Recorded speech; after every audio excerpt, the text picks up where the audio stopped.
Welcome back to Motor Authority Philippines, where we dive deep into the evolving landscape of defense tech, weapon systems, and military capabilities shaping the region.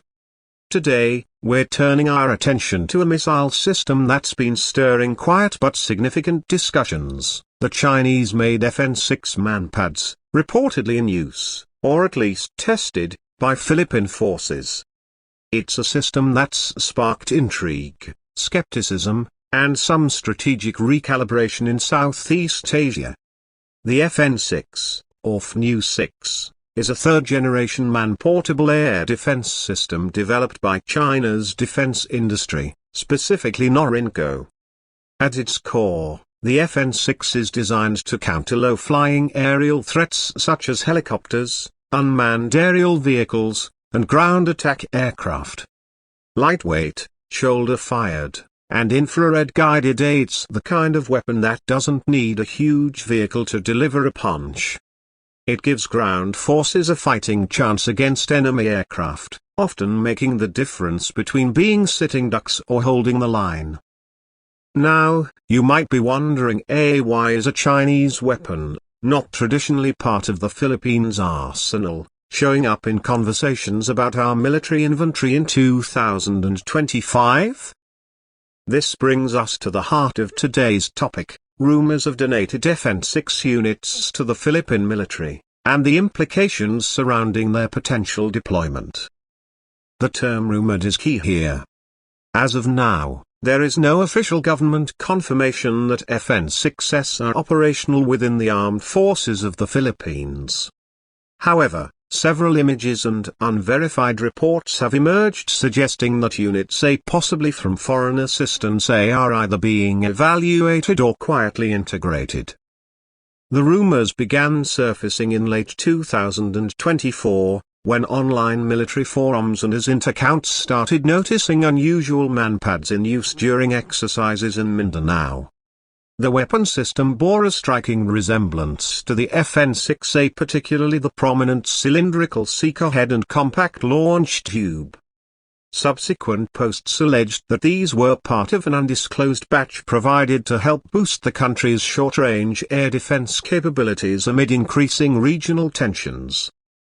What makes this missile worth talking about, especially now in 2025, is its geopolitical context.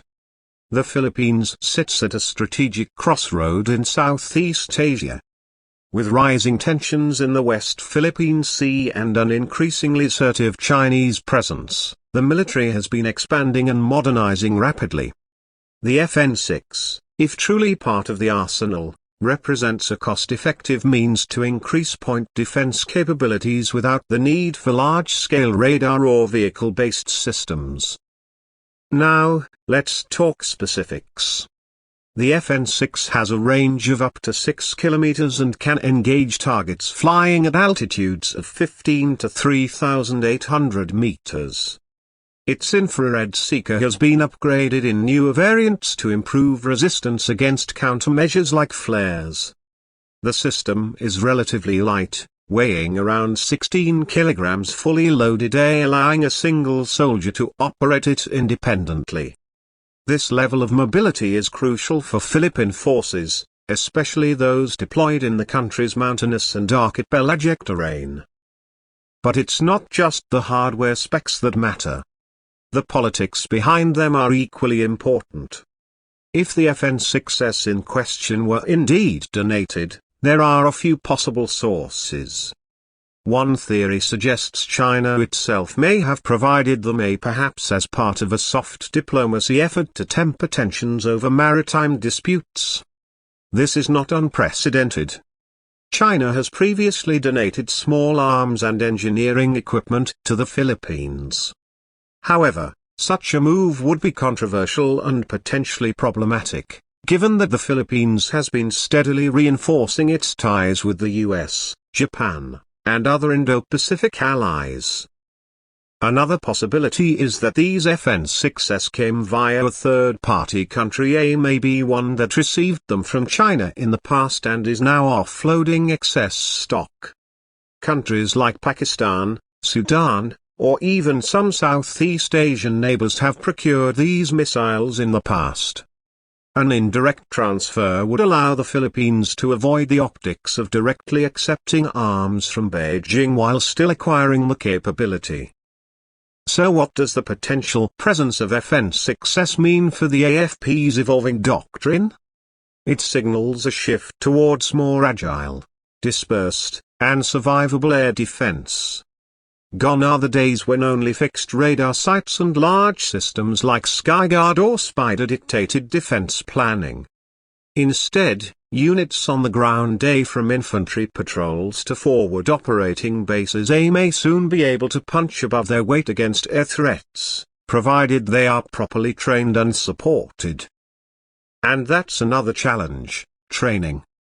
MANPADS, while technically simple to fire, require extensive training to use effectively in combat. Operators must learn to identify valid targets, understand seeker lock-on behaviors, and execute launch protocols under stress. If these FN-6s are being introduced, even in a limited trial or training role, the AFP must invest in ensuring proper doctrine and safety measures are in place. It's worth remembering that MANPADS have a dark side too. They're easy to conceal, easy to transport, and have been used by non-state actors worldwide. Any decision to field such systems must come with airtight accountability.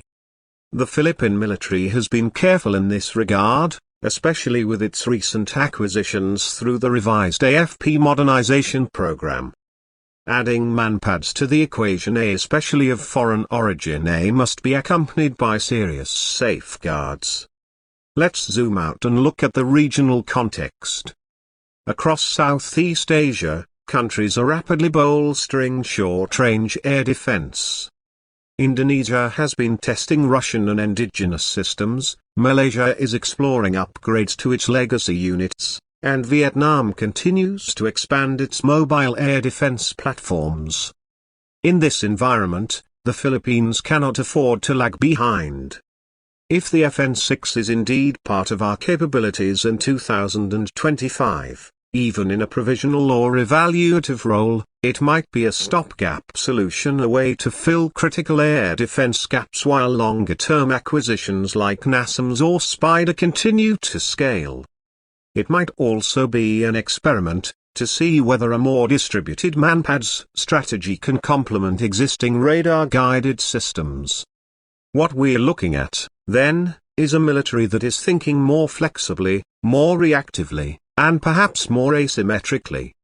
The FN-6 isn't a game-changer by itself, but it does hint at a wider trend in how the Philippine military is adjusting to modern threats, geography, and geopolitics. Before we close, it's important to re-emphasize nothing is officially confirmed. The FN-6s could still be test units, foreign-sourced training samples, or even misidentified systems.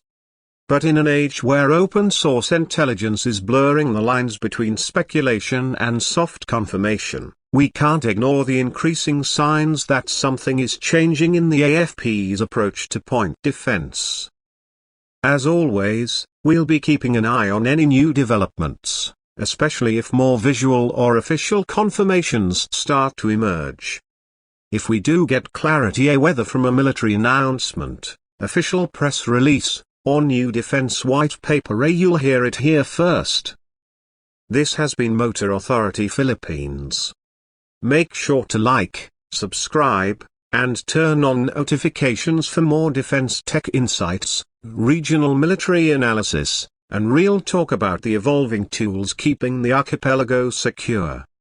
Stay sharp, and see you in the next one.